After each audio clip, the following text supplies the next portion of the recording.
ಕದನ, ಕರುನಾಡಲ್ಲಿ ಕಾಳ ಸಂತೆಕೋರರ ಕಾಟ.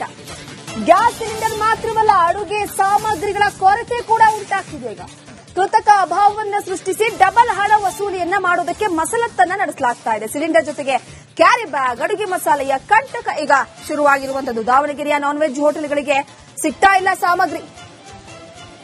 ಗಮನಿಸ್ತಾ ಇರಬಹುದು. ಒಂದು ಕಡೆ ಕೆಲವೊಂದಿಷ್ಟು ಅದೇನೋ ಅಂತಾರಲ್ಲ, ಯಾವ್ದಾದ್ರೂ ಒಂದು ಅಲಭ್ಯತೆ ಅಭಾವ ಉಂಟಾದ್ರೆ ಅದರ ಪರಿಸ್ಥಿತಿನ ಎಷ್ಟರ ಮಟ್ಟಿಗೆ ಅವರು ದುರುಪಯೋಗ ಪಡಿಸಿಕೊಳ್ತಾರೆ ಅನ್ನೋದಕ್ಕೆ ಇವೆಲ್ಲ ಕೂಡ ಉದಾಹರಣೆ. ಗ್ಯಾಸ್ ಸಿಗ್ತಾ ಇಲ್ಲ ಒಂದು ಕಡೆ, ಇದರ ನಡುವೆ ಹೋಟೆಲ್ಗಳಲ್ಲಿ ಬೆಲೆ ಕೂಡ ಹೆಚ್ಚಾಗಿದೆ. ಗ್ರಾಹಕರು ಹೋಟೆಲ್ಗಳಿಗೆ ಬಾರದಂತಹ ಪರಿಸ್ಥಿತಿ ನಿರ್ಮಾಣವಾಗ್ತಾ ಇದೆ.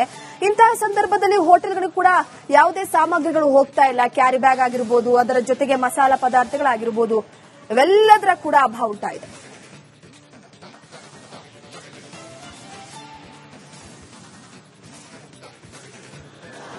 ಮಿಡ್ಲ್ ಈಸ್ಟ್ ವಾರ್ ಎಫೆಕ್ಟ್ ನಿಂದ ಏನು ಗ್ಯಾಸ್ ಸಮಸ್ಯೆ ಜೊತೆಗೆ ಈಗ ಹೋಟೆಲ್ ಮಾಲೀಕರಿಗೆ ಸಾಕಷ್ಟು ಮತ್ತೆ ಬೇರೆ ಬೇರೆ ರೀತಿಯ ಕೆಲವೊಂದಷ್ಟು ಸಮಸ್ಯೆಗಳು ಕಾಡ್ತಿರುವಂತದ್ದು. ಪ್ರಮುಖವಾಗಿ ಏನು ದಾವಣಗೆರೆ ಜಿಲ್ಲೆಯಲ್ಲಿರುವಂತಹ ಪ್ರಸಿದ್ಧ ನಾನ್ ವೆಜ್ ಹೋಟೆಲ್ ಅಂದ್ರೆ ಬರಡಿ ಹೋಟೆಲ್ ಸಾಕಷ್ಟು ಒಂದು ನಾನ್ ವೆಜ್ಗೆ ಸಾಕಷ್ಟು ಫೇಮಸ್ ಇರುವಂತದ್ದು. ಅಂದ್ರೆ ರಾಜ್ಯದ ವಿವಿಧ ಭಾಗಗಳಿಂದ ಯಾರಾದ್ರೂ ದಾವಣಗೆರೆಗೆ ಭೇಟಿ ಕೊಟ್ಟರೆ ಮಧ್ಯಾಹ್ನ ಅಥವಾ ರಾತ್ರಿಯ ನಾನ್ ವೆಜ್ ಊಟವನ್ನ ಇದೇ ಹೋಟೆಲ್ನಲ್ಲಿ ಬಹುತೇಕ ಜನ ಊಟ ಮಾಡುವಂತಹ ಕೆಲಸ ಮಾಡ್ತಾರೆ. ಅಂದ್ರೆ ಅಷ್ಟೊಂದು ಪ್ರಸಿದ್ಧಿಯಾಗಿರುವಂತಹ ಹೋಟೆಲ್ಗೆ ಈಗ ಗ್ಯಾಸ್ ಎಫೆಕ್ಟ್ ಜೊತೆಗೆ ಪಾರ್ಸಲ್ ಕಂಟೈನರ್ ಮತ್ತು ಮಸಾಲೆ ಪದಾರ್ಥದ ಸಂಕಷ್ಟವೂ ಸಹ ಎದುರಾಗಿರುವಂತದ್ದು. ಯಾಕಂದ್ರೆ ಇಲ್ಲಿ ಸಾಕಷ್ಟು ಪ್ರತಿದಿನ 100ರಿಂದ 150ರಷ್ಟು ಪಾರ್ಸಲ್ ತೆಗೆದುಕೊಂಡು ಹೋಗ್ತಾರೆ. ಮಧ್ಯಾಹ್ನ ಊಟ ಮಾಡೋ ಜೊತೆಗೆ ಪಾರ್ಸಲ್ ನ ತೆಗೆದುಕೊಂಡು ಹೋಗುವಂತಹ ಸಾಕಷ್ಟು ಗ್ರಾಹಕರು ಈ ಹೋಟೆಲ್ಗೆ ಭೇಟಿ ಕೊಡ್ತಾರೆ. ಆದ್ರೆ ಕಳೆದ ಕೆಲ ದಿನಗಳಿಂದ ಈ ಗ್ಯಾಸ್ ಜೊತೆಗೆ ಕಂಟೈನರ್ ಅಂದ್ರೆ ಇಲ್ಲಿ ತಾವು ದೃಶ್ಯದಲ್ಲಿ ಗಮನಿಸ್ತಾ ಇರಬಹುದು. ಈ ರೀತಿ ಪಾರ್ಸಲ್ ಕಟ್ಟಿಕೊಡುವಂತಹ ಕಂಟೈನರ್ ಮತ್ತೆ ಅಡಿಗೆಗೆ ಬಳಸುವಂತಹ ಮಸಾಲೆ ಪದಾರ್ಥ ಸಿಗದೆ ಒಂದು ಸಾಕಷ್ಟು ಸಮಸ್ಯೆ ಆಗ್ತಾ ಇದೆ. ನಾವು ಈಗ ಒಂದು 2-3 ದಿನಗಳಿಗೆ ಆಗುವಷ್ಟು ಮಸಾಲೆ ಸ್ಟಾಕ್ ಇದೆ, ಕಂಟೈನರ್ ಸ್ಟಾಕ್ ಇದೆ. ಅದಾದ ನಂತರ ನಮಗೆ ಸಾಕಷ್ಟು ಸಮಸ್ಯೆಗಳು ಎದುರಾಗುತ್ತೆ ಅನ್ನುವಂತಹ ಒಂದು ಮಾತನ್ನ ಏನು ಹೋಟೆಲ್ ಮಾಲೀಕರು ಹೇಳ್ತಿರ್ತಾರೆ. ಜೊತೆಗೆ ಪ್ರಮುಖವಾಗಿ ಏನು 2-3 ದಿನಕ್ಕೆ ಆಗುವಷ್ಟು ಗ್ಯಾಸ್ ಸ್ಟಾಕ್ ಅನ್ನ ನಾವು ಇಟ್ಕೊಂಡಿದ್ದೇವೆ. ಆದ್ರೆ ಬಂದಿರುವಂತಹ ಗ್ರಾಹಕರಿಗೆ ಯಾವುದೂ ಮೆನುವಿನಲ್ಲಿ ವ್ಯತ್ಯಯವನ್ನ ಮಾಡಿಲ್ಲ. ಬಂದಿರುವಂತಹ ಗ್ರಾಹಕರು ಹೊಟ್ಟೆ ತುಂಬಾ ತಮಗೆ ಬೇಕಾದನ್ನ ಊಟ ಮಾಡ್ಕೊಂಡು ಹೋಗಲಿ ಅನ್ನೋ ನಿಟ್ಟಿನಲ್ಲಿ ಯಾವುದೇ ಮೆನುವಿಗೆ ನಾವು ಅಡಚಣೆಯನ್ನ ಮಾಡಿಲ್ಲ. ಆದ್ರೆ ಯಾವುದನ್ನು ಕೇಳ್ತಾರನ್ನೆಲ್ಲ ನೀಡ್ತಾ ಇದ್ದೇವೆ. ಆದ್ರೆ ಎಲ್ಲಿವರೆಗೂ ಸಾಧ್ಯ ಆಗುತ್ತೆ ಅಲ್ಲಿವರೆಗೂ ನಾವು ಸರ್ವಿಸ್ ಅನ್ನ ಕೊಡ್ತಾ ಇರ್ತೇವೆ ಅನ್ನುವಂತಹ ಆ ಮಾತನ್ನ ಏನು ಮಾಲೀಕರು ಹೇಳ್ತಾರೆ. ಈಗ ಪ್ರಮುಖವಾಗಿ ಹೋಟೆಲ್ ಮಾಲೀಕರಿದ್ರೆ ಅವ್ರನ್ನ ನಾನು ಮಾತನಾಡಿಸುವಂತ ಕೆಲಸವನ್ನ ಮಾಡ್ತೀನಿ. ಸರ್, ಈಗ ರಾಜ್ಯದಲ್ಲಿ ಅಥವಾ ದೇಶದಲ್ಲಿ ಸಾಕಷ್ಟು ಗ್ಯಾಸ್ ಒಂದು ಸಮಸ್ಯೆ ಆಗ್ತಾ ಇದೆ. ಜೊತೆಗೆ ತಮ್ಮ ಹೋಟೆಲ್ನಲ್ಲಿ ಕಂಟೈನರ್ ಮತ್ತು ಮಸಾಲಾ ಪದಾರ್ಥದ ಸಮಸ್ಯೆ ಆಗ್ತಾ ಇದೆ ಅನ್ನುವಂತ ಒಂದು ಮಾತನ್ನು ಸಹ ಹೇಳ್ತಾ ಇರುವಂತ. ಸರ್, ಯಾವ ರೀತಿ ಆಗ್ತಾ ಇದೆ ಸರ್ ಸಮಸ್ಯೆ, ಏನ್ ಕತೆ ಅಂತ? ನಮಗೆ ಮುಖ್ಯವಾಗಿ ಬೇಕಾಗಿರೋದು, ನಾವು ನಾನ್ ವೆಜ್ ರೆಸ್ಟೋರೆಂಟ್ ನಡೆಸೋದ್ರಿಂದ ಕಂಟೈನರ್ಸ್, ಕ್ಯಾರಿ ಬ್ಯಾಗ್ಸ್, ಮಸಾಲಾ ಪದಾರ್ಥಗಳು ಮತ್ತೆ ಜೊತೆಗೆ ಗ್ಯಾಸ್ ಮೇನ್ ಆಗಿ ನಮಗೆ ಬೇಕಾಗಿರೋದು ಗ್ಯಾಸ್. ಯಾಕಂದ್ರೆ ಗ್ಯಾಸ್ಗೆ ನಾವು ಬಹಳ ಈಗಾಗಲೇ 25-30 ವರ್ಷದಿಂದ ಗ್ಯಾಸ್ಗೆ ಹೊಂದ್ಕೊಂಡ್ಬಿಟ್ಟಿದೀವಿ. ಆ ಉದ್ದೇಶದಿಂದ ನಮಗೆ ಗ್ಯಾಸೇ ನಮಗೆ ಪರ್ಯಾಯ ವ್ಯವಸ್ಥೆ ಮಾಡ್ಕೊಳಕ್ ಆಗೋದಿಲ್ಲ. ಈಗ ಕಟ್ಟಿಗೆದು ಇವನ್ನೆಲ್ಲ ಮಾಡ್ಕೋಬೇಕಂತಂದ್ರೆ ನಾವು ಕಿಚನ್ ಎಲ್ಲ ಚೇಂಜ್ ಮಾಡ್ಕೋಬೇಕಾಗ್ತದೆ. ಅದ್ರ ವ್ಯವಸ್ಥೆ ಅಷ್ಟು ಸುಲಭ ಇಲ್ಲ. ಹಂಗಾಗಿ ಅದ್ರದ್ದು ಸಮಸ್ಯೆ ಕಾಡ್ತಾ ಇದೆ. ಈಗ ಒಂದು ವಾರದಿಂದ ನಾವು ಯಾವ್ದಾದ್ರು ಸ್ಟಾಕಿಗೆ ನಾವು ಬೇಕು ಅಂತ ಹೇಳಿ ಕಾಲ್ ಮಾಡಿದ್ರೆ ಸದ್ಯ ಒಂಥರ ಕೃತಕ ಅಭಾವ ತರ ಮಾಡ್ತಾ ಇದಾರೆ ಪ್ರತಿಯೊಂದು ಕಡೆ. ಈಗ ಕಂಟೈನರ್ ಮತ್ತು ಮಸಾಲಾ ಐಟಮ್ಸ್ಗೆ ಒಂದು ಕೃತಕ ಅಭಾವ ಸೃಷ್ಟಿ ಮಾಡಿ ಜಾಸ್ತಿ ಅಮೌಂಟ್ ಏನಾದ್ರು ಕೇಳ್ತಿದಾರ ಸರ್ ಈಗ ಅಂತ?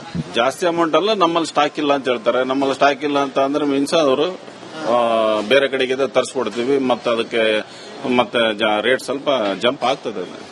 ಅದನ್ನ ಈಗ ಯುದ್ಧ ಇರೋದ್ರಿಂದ ನಾವು ಅನುಭವಿಸಬೇಕಾಗ್ತದೆ. ಈ ಗ್ಯಾಸ್ ಜೊತೆಗೆ ಒಂದು ಕೃತಕ ಅಭಾವ ಸೃಷ್ಟಿಸುವ ಮೂಲಕ ಕಂಟೈನರ್ ಮತ್ತು ಮಸಾಲೆ ಪದಾರ್ಥದಲ್ಲಿ ಕೂಡ ಒಂದು ಸಾಕಷ್ಟು ಬೆಲೆ ಏರಿಸುವಂತಹ ನಿಟ್ಟಿನಲ್ಲಿ ಪ್ರಯತ್ನಗಳು ನಡೆದಿದೆ ಅನ್ನುವಂತಹ ಶಂಕೆಗೂ ಸಹ ಏನು ಅವರ ಮಾತಿನಿಂದ ವ್ಯಕ್ತ ಆಗ್ತಿರುವಂತದ್ದು. ಕ್ಯಾಮರಾ ಪರ್ಸನ್ ಸುರಾಜ್ ಇಳಿಗರ್ ಜೊತೆ Vithal ಕೆರವಾಡ್, republic Kannada, Davanagere.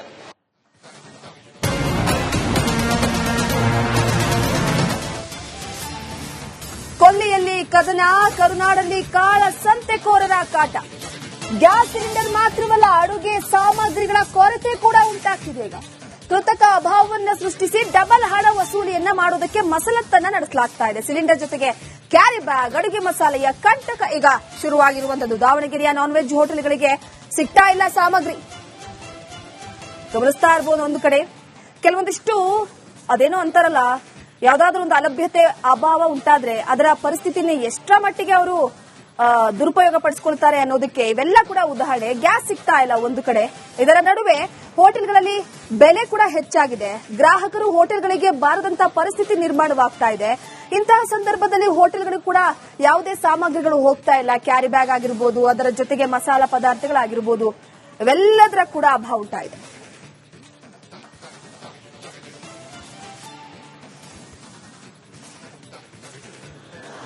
ಮಿಡ್ಲಿಸ್ಟ್ war effect ನಿಂದ ಏನು ಗ್ಯಾಸ್ ಸಮಸ್ಯೆ ಜೊತೆಗೆ ಈಗ ಹೋಟೆಲ್ ಮಾಲೀಕರಿಗೆ ಸಾಕಷ್ಟು ಮತ್ತೆ ಬೇರೆ ಬೇರೆ ರೀತಿಯ ಕೆಲವೊಂದಷ್ಟು ಸಮಸ್ಯೆಗಳು ಕಾಡ್ತಿರುವಂತದ್ದು. ಪ್ರಮುಖವಾಗಿ ಏನು ದಾವಣಗೆರೆ ಜಿಲ್ಲೆಯಲ್ಲಿರುವಂತಹ ಪ್ರಸಿದ್ಧ ನಾನ್ ವೆಜ್ ಹೋಟೆಲ್ ಅಂದ್ರೆ ಬರಡಿ ಹೋಟೆಲ್ ಸಾಕಷ್ಟು ಒಂದು ನಾನ್ ವೆಜ್ಗೆ ಸಾಕಷ್ಟು ಫೇಮಸ್ ಇರುವಂತದ್ದು. ಅಂದ್ರೆ ರಾಜ್ಯದ ವಿವಿಧ ಭಾಗಗಳಿಂದ ಯಾರಾದ್ರೂ ದಾವಣಗೆರೆಗೆ ಭೇಟಿ ಕೊಟ್ಟರೆ ಮಧ್ಯಾಹ್ನ ಅಥವಾ ರಾತ್ರಿಯ ನಾನ್ ವೆಜ್ ಊಟವನ್ನ ಇದೇ ಹೋಟೆಲ್ನಲ್ಲಿ ಬಹುತೇಕ ಜನ ಊಟ ಮಾಡುವಂತಹ ಕೆಲಸ ಮಾಡ್ತಾರೆ. ಅಂದ್ರೆ ಅಷ್ಟೊಂದು ಪ್ರಸಿದ್ಧಿಯಾಗಿರುವಂತಹ ಹೋಟೆಲ್ಗೆ ಈಗ ಗ್ಯಾಸ್ ಎಫೆಕ್ಟ್ ಜೊತೆಗೆ ಪಾರ್ಸಲ್ ಕಂಟೈನರ್ ಮತ್ತು ಮಸಾಲೆ ಪದಾರ್ಥದ ಸಂಕಷ್ಟವೂ ಸಹ ಎದುರಾಗಿರುವಂತದ್ದು. ಯಾಕಂದ್ರೆ ಇಲ್ಲಿ ಸಾಕಷ್ಟು ಪ್ರತಿದಿನ 100ರಿಂದ 150ರಷ್ಟು ಪಾರ್ಸಲ್ ತೆಗೆದುಕೊಂಡು ಹೋಗ್ತಾರೆ. ಮಧ್ಯಾಹ್ನ ಊಟ ಮಾಡಿ ಜೊತೆಗೆ ಪಾರ್ಸಲ್ ಅನ್ನು ತೆಗೆದುಕೊಂಡು ಹೋಗುವಂತಹ ಸಾಕಷ್ಟು ಗ್ರಾಹಕರು ಈ ಹೋಟೆಲ್ಗೆ ಭೇಟಿ ಕೊಡ್ತಾರೆ. ಆದ್ರೆ ಕಳೆದ ಕೆಲ ದಿನಗಳಿಂದ ಈ ಗ್ಯಾಸ್ ಜೊತೆಗೆ ಕಂಟೈನರ್ ಅಂದ್ರೆ ಇಲ್ಲಿ ತಾವು ದೃಶ್ಯದಲ್ಲಿ ಗಮನಿಸ್ತಾ ಇರಬಹುದು. ಈ ರೀತಿ ಪಾರ್ಸಲ್ ಕಟ್ಟಿಕೊಡುವಂತಹ ಕಂಟೈನರ್ ಮತ್ತೆ ಅಡಿಗೆಗೆ ಬಳಸುವಂತಹ ಮಸಾಲೆ ಪದಾರ್ಥ ಸಿಗದೆ ಒಂದು ಸಾಕಷ್ಟು ಸಮಸ್ಯೆ ಆಗ್ತಾ ಇದೆ. ನಾವು ಈಗ ಒಂದು 2-3 ದಿನಗಳಿಗೆ ಆಗುವಷ್ಟು ಮಸಾಲೆ ಸ್ಟಾಕ್ ಇದೆ,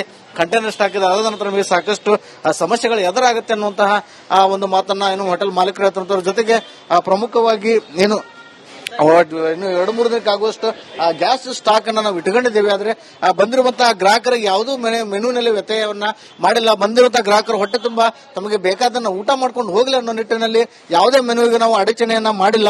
ಆದ್ರೆ ಯಾವುದನ್ನು ಕೇಳ್ತಾರನ್ನೆಲ್ಲ ನೀಡ್ತಾ ಇದ್ದೇವೆ. ಆದ್ರೆ ಎಲ್ಲಿವರೆಗೂ ಸಾಧ್ಯ ಆಗುತ್ತೆ ಅಲ್ಲಿವರೆಗೂ ನಾವು ಸರ್ವಿಸ್ ಅನ್ನ ಕೊಡ್ತಾ ಇರ್ತೇವೆ ಅನ್ನುವಂತಹ ಆ ಮಾತನ್ನ ಏನು ಮಾಲೀಕರು ಹೇಳ್ತಾರೆ. ಈಗ ಪ್ರಮುಖವಾಗಿ ಹೋಟೆಲ್ ಮಾಲೀಕರಿದ್ರೆ ಅವ್ರನ್ನ ನಾನು ಮಾತನಾಡಿಸುವಂತ ಕೆಲಸವನ್ನ ಮಾಡ್ತೀನಿ.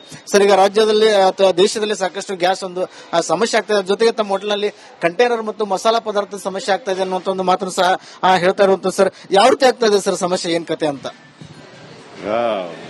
ನಿಮಗೆ ಮುಖ್ಯವಾಗಿ ಬೇಕಾಗಿರೋದು, ನಾವು ನಾನ್ ವೆಜ್ ರೆಸ್ಟೋರೆಂಟ್ ನಡೆಸೋದ್ರಿಂದ ಕಂಟೈನರ್ಸ್, ಕ್ಯಾರಿ ಬ್ಯಾಗ್ಸ್, ಮಸಾಲಾ ಪದಾರ್ಥಗಳು ಮತ್ತೆ ಜೊತೆಗೆ ಗ್ಯಾಸ್ ಮೇನ್ ಆಗಿ ನಮಗೆ ಬೇಕಾಗಿರೋದು ಗ್ಯಾಸ್. ಯಾಕಂದ್ರೆ ಗ್ಯಾಸಿಗೆ ನಾವು ಬಹಳ ಈಗಾಗಲೇ 25-30 ವರ್ಷದಿಂದ ಗ್ಯಾಸಿಗೆ ಹೊಂದ್ಕೊಂಡ್ಬಿಟ್ಟಿದೀವಿ. ಆ ಉದ್ದೇಶದಿಂದ ನಮಗೆ ಗ್ಯಾಸೇ ನಮಗೆ ಪರ್ಯಾಯ ವ್ಯವಸ್ಥೆ ಮಾಡ್ಕೊಳಕ್ ಆಗೋದಿಲ್ಲ. ಈಗ ಕಟ್ಟಿಗೆದು ಇವನ್ನೆಲ್ಲ ಮಾಡ್ಕೋಬೇಕಂತಂದ್ರೆ ನಾವು ಕಿಚನ್ ಎಲ್ಲ ಚೇಂಜ್ ಮಾಡ್ಕೋಬೇಕಾಗ್ತದೆ. ಅದ್ರ ವ್ಯವಸ್ಥೆ ಅಷ್ಟು ಸುಲಭ ಇಲ್ಲ. ಹಂಗಾಗಿ ಅದ್ರದ್ದು ಸಮಸ್ಯೆ ಕಾಡ್ತಾ ಇದೆ. ಈಗ ಒಂದು ವಾರದಿಂದ ನಾವು ಯಾವ್ದಾದ್ರು ಸ್ಟಾಕಿಗೆ ನಾವು ಬೇಕು ಅಂತ ಹೇಳಿ ಕಾಲ್ ಮಾಡಿದ್ರೆ ಸದ್ಯ ಒಂಥರ ಕೃತಕ ಅಭಾವ ತರ ಮಾಡ್ತಾ ಇದಾರೆ ಪ್ರತಿಯೊಂದು ಕಡೆ.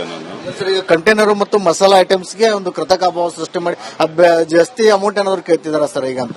ಜಾಸ್ತಿ ಅಮೌಂಟ್ ಅಲ್ಲ, ನಮ್ಮಲ್ಲಿ ಸ್ಟಾಕ್ ಇಲ್ಲ ಅಂತ ಹೇಳ್ತಾರೆ. ನಮ್ಮಲ್ಲಿ ಸ್ಟಾಕ್ ಇಲ್ಲ ಅಂತ ಅಂದ್ರೆ ಮೀನ್ಸ್ ಅವರು ಬೇರೆ ಕಡೆಗೆ ತರಿಸ್ಕೊಡ್ತೀವಿ, ಮತ್ತೆ ಅದಕ್ಕೆ ಮತ್ತೆ ರೇಟ್ ಸ್ವಲ್ಪ ಜಂಪ್ ಆಗ್ತದೆ. ಅದನ್ನ ಈಗ ಯುದ್ಧ ಇರೋದ್ರಿಂದ ನಾವು ಅನುಭವಿಸಬೇಕಾಗ್ತದೆ. ಈ ಗ್ಯಾಸ್ ಜೊತೆಗೆ ಒಂದು ಕೃತಕ ಅಭಾವ ಸೃಷ್ಟಿಸುವ ಮೂಲಕ ಕಂಟೈನರ್ ಮತ್ತು ಮಸಾಲೆ ಪದಾರ್ಥದಲ್ಲಿ ಕೂಡ ಒಂದು ಸಾಕಷ್ಟು ಬೆಲೆ ಏರಿಸುವಂತಹ ನಿಟ್ಟಿನಲ್ಲಿ ಪ್ರಯತ್ನಗಳು ನಡೆದಿದೆ ಅನ್ನುವಂತಹ ಶಂಕೆಗೂ ಸಹ ಅವರ ಮಾತಿನಿಂದ ವ್ಯಕ್ತ ಆಗ್ತಿರುವಂತದ್ದು. ಕ್ಯಾಮರಾ ಪರ್ಸನ್ ಶಿವರಾಜ್ ಜೊತೆ ವಿಠಲ್ ಕೆರವಾಡ್, ರಿಪಬ್ಲಿಕ್ ಕನ್ನಡ, ದಾವಣಗೆರೆ.